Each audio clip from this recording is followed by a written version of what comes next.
తెలంగాణ రాష్ట్రం యాదాద్రి భువనగిరి జిల్లాలో ఉన్న ఈ దివ్యధామంలో పరమేశ్వరుడు శ్రీ పుణ్యలింగేశ్వరునిగా పూజలందుకుంటూ భక్తుల అభీష్టాలను నెరవేరుస్తున్నాడు.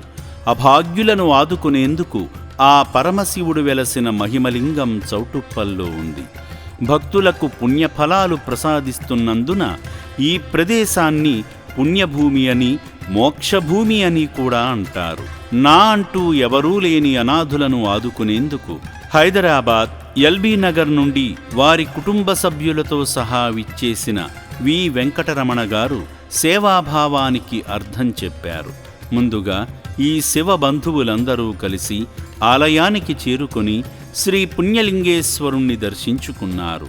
వారి కుమారుడి జన్మదినం సందర్భంగా శివయ్య చెంత గోత్రనామాలతో పూజలు నిర్వహించుకున్నారు.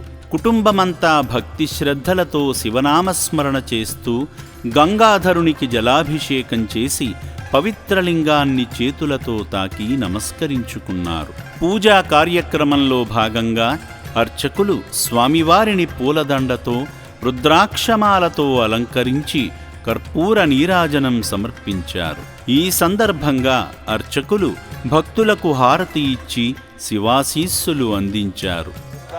ప్రజావాన్ భవతి యోపామాయతనం వేద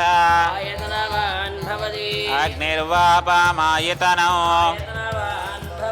యోగ్నేరాయతనం వేద ఆపో వాగ్నేరాయతనం యేవం వేద. ఈ సందర్భంగా ఆలయంలో జరుగుతున్న హోమంలో పాల్గొని పూజలు చేసి శివయ్య కృపకు పాత్రులయ్యారు.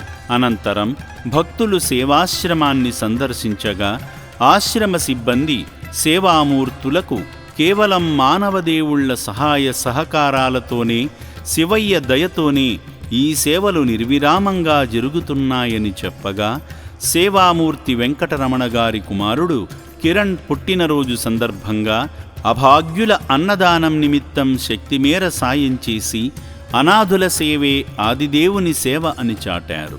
కుమారుడు బావుండాలని అభాగ్యులకు అండగా నిలిచిన సేవామూర్తి వెంకటరమణమూర్తి గారి కుటుంబంపై శ్రీ పుణ్యలింగేశ్వరుని ఆశీస్సులు ఎల్లవేళలా ఉండాలని శ్రీ పుణ్యలింగేశ్వర స్వామి పుణ్యక్షేత్రం కోరుకుంటుంది.